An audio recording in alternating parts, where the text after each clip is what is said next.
Hello everyone. Right, welcome to the channel. Scream 6. Arguably one of my most anticipated films of 2023.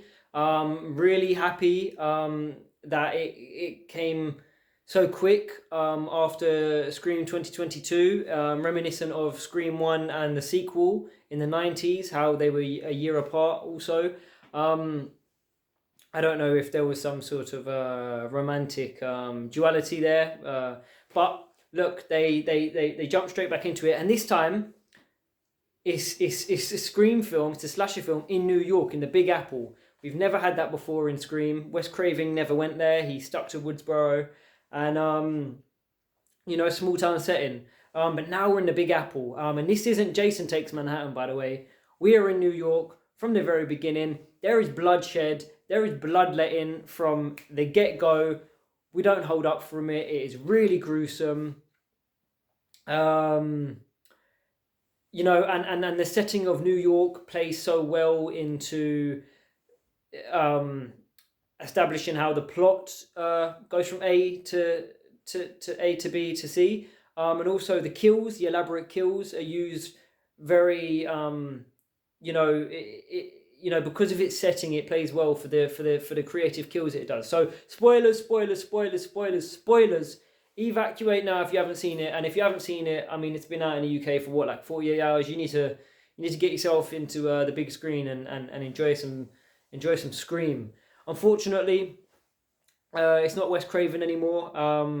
But your man's the two dudes and the rest of the film crew that brought out the last one, that have, like, I guess, revived the series after 10 years, and then now have brought out their sequel. Really happy with both of them. I'm in love with the previous Scream 2022. I've watched it numerous times, can't get enough of it.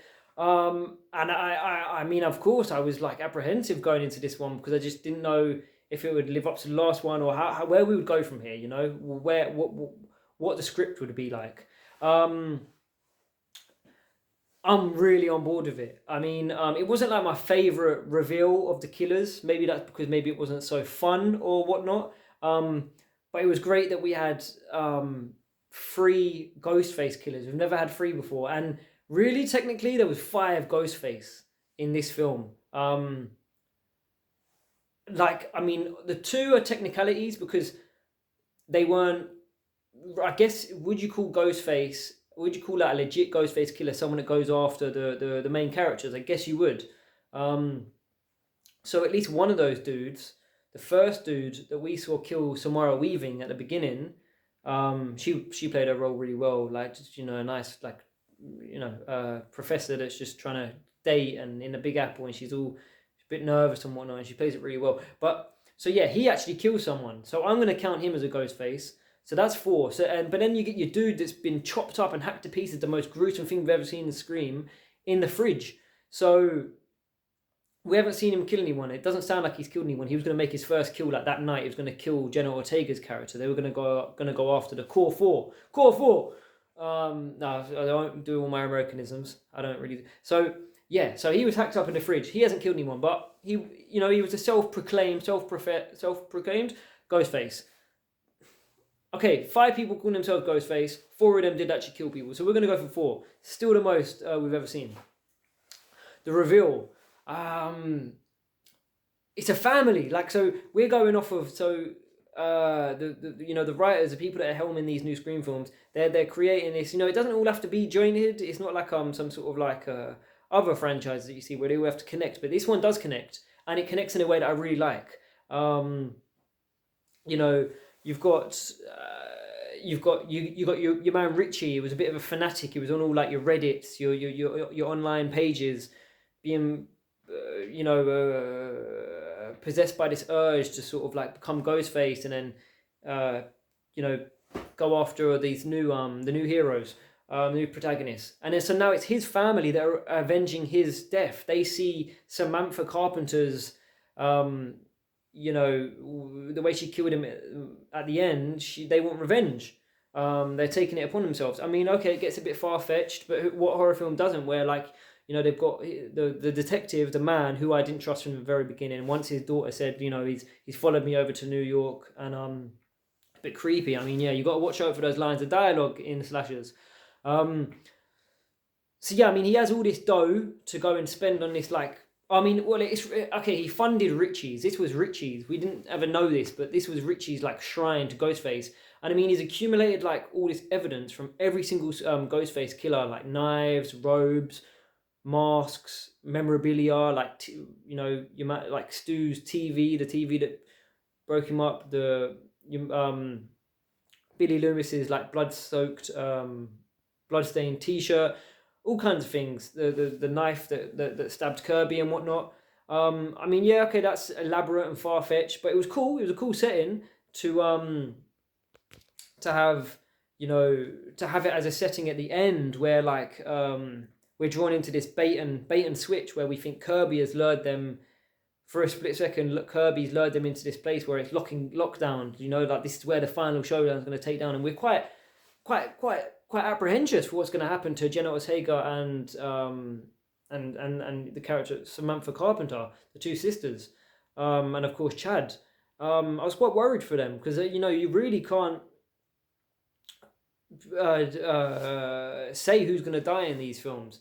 The core four did survive, which okay, yeah, I'm happy about, because honestly, I'm a big fan of Chad and Mindy. I mean, if you was to ask me who I prefer, like really and truly, to stay in more films, it would be Mindy, because she's like the horror nerd in all of us. She's you know, she's like the horror fan.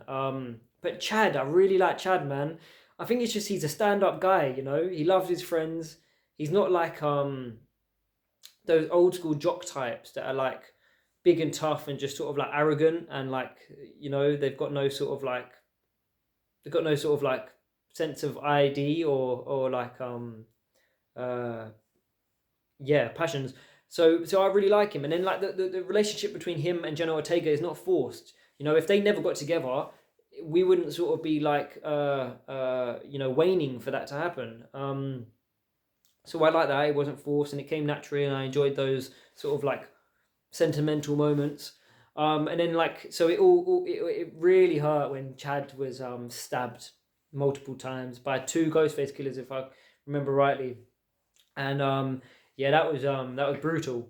That was brutal. I threw my hands up in the air in the cinema, and but I mean, it was a bit safe that everyone survived.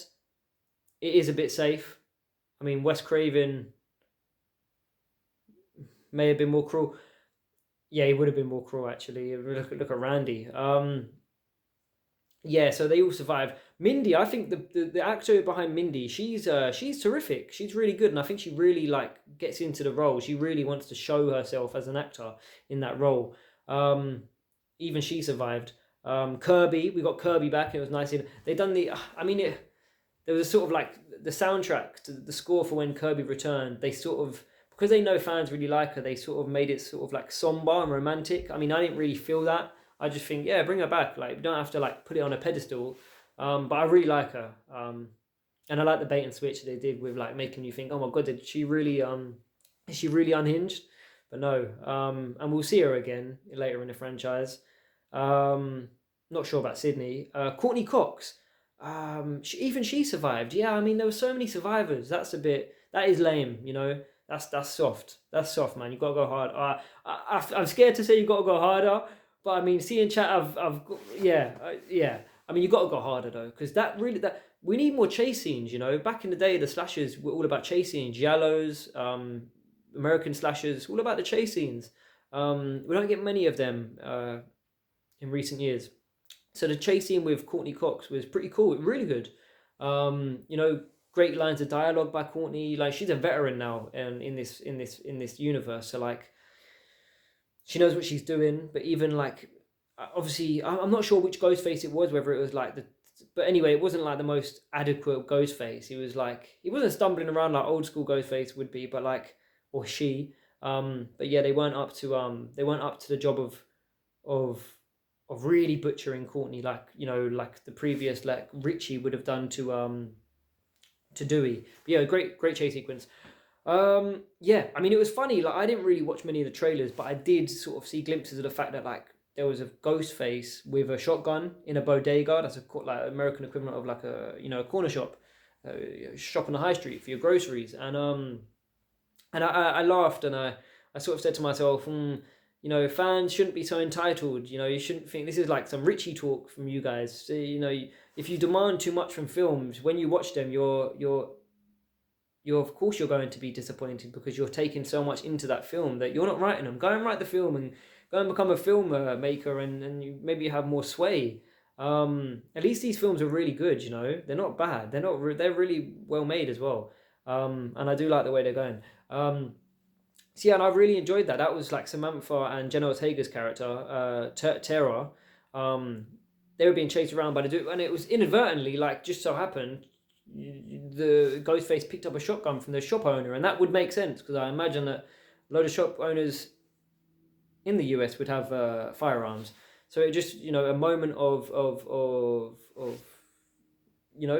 grasping the moment with both hands. So yeah, dude ringing off the shotgun. And it was really like really fun. It was nice that like the whole sort of like social media world is against Samantha Carpenter, even the real world, people throwing drinks on her. So she's going cancelling, and she's really struggling with the fact that like as of yet, I don't think she's an evil character. I think time will tell if she becomes a Ghostface. In later in more sequels, but I just love the fact that like we're dealing with this. Back in the day, decades ago, we'd never deal with this. We'd get moments of it, but it would never be a point of focus, and I love that.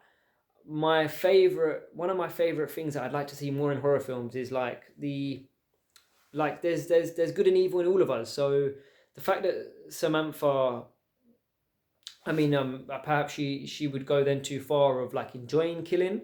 I'm not saying that we all would enjoy killing, but there's a part of her that is instinctually protective of her sister, and she will go to those lengths to protect her.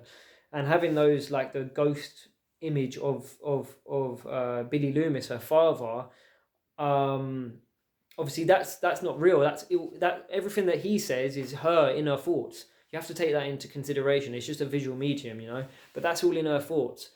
So she's being tempted to the dark side, and I love that. I want to see that more in films because heroes are not these like, it's not fairy tales, It's not all glitz and glamour and valiant pursuits of just wanting to do the right thing for heroes and protagonists. These are people that are getting terrorized each year. By menaces, by these people that don masks and butcher people and flay people. So, of course there's someone bound to be going, slightly unhinged, or, I mean, from her perspective, we don't yet know where it's going, and I can't wait to see where it goes. But I just like that we're dealing with it, we're dealing with the fact that like, she does find this, I don't know, titillating, perhaps. Obviously, she would take it too far if she started killing people outside of the realms of like a murder investigation. That would then, yeah, she would be a bad person. But yeah, let's see. Or they could do it where they could totally switch it up and do it so Tara starts to become a killer. Because I would hate it for the next film to be like, oh, Samantha's really good now, and then I don't know whether I'd like Samantha to be the one that's like trying to tame Tara when Tara is now a bit of a tearaway. You get it? But I don't know. I'd have to sort of ruminate on what I would sort of like to see. But yeah, I mean the ladder scene going from the one block of flats to the other, that was really cool. Just the way that people are being butchered. They could have gone more on the gore. But I will always want more gore. But they could have done that because they've done some really good special effects with practical effects in their previous attempt, and they could have done that a bit more. Yeah, I could have done with more exciting kills, but I just liked how tenacious like Samantha Carpenter was. Like any of the people that didn't perhaps enjoy her performance in the previous one, like I think this is like she's proved herself. She's shown people that okay, you didn't like that take, watch me now, and I like her even more now. Jenna Ortega is always so amazing to see on screen. Um, yeah. I didn't see the two kids being. I thought like the lad who's like the goofy one, the nerdy one. I didn't think they would do that again. They've done that in the previous incarnation interpretations of this film, so I didn't know that he would be a killer. But he obviously the family element really works for me. I like that. Yeah, I mean the boyfriend Samantha's like mystery hot guy that lives in the opposite block. He was like he was a welcome addition. I really like that. He was just there to do his job, and he was given specific task by the filmmaker and the script and his dialogue and how he was meant to portray himself. That was all deliberate, by the way. That's not him. Yeah, he's like he done his acting well. He was meant to be what you saw. I think that was intentional. And I like that he was just a straight up dude. But obviously, we can't trust anyone. Um, yeah. Um, Damn, I don't want to forget anything, but I feel like I am. I really feel like I am. Yeah, I mean, yeah, I really enjoyed it.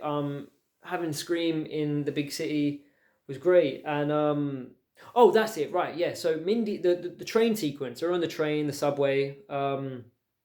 Really loved it. You saw all the different like horror icons. That was cool. Um, and obviously it was night. It was build up of tension where like we don't know which one is the ghost face, and we know it someone is. And obviously like the looks at the certain ghost face, like people were given on the trains, and they get getting closer to Mindy, and the way Mindy was separated from the group, that was really cool. I didn't actually like her. I can't even say kill anymore. I didn't like her attack in the end. I just wanted it to play out differently. But it was okay. Yeah, I don't know. In my head, I wanted something different, something more exciting. But I understood it, and it did. It worked in terms of emotional impact. So yeah, there's that. So yeah, that's Scream. That's Scream 2023. I can't wait for more. Let's see where it goes. Let's follow this internal struggle with Samantha and perhaps Tara. We got the core four back. We go from here. Thank you very much. Everyone get to cinema to see Scream. Thank you.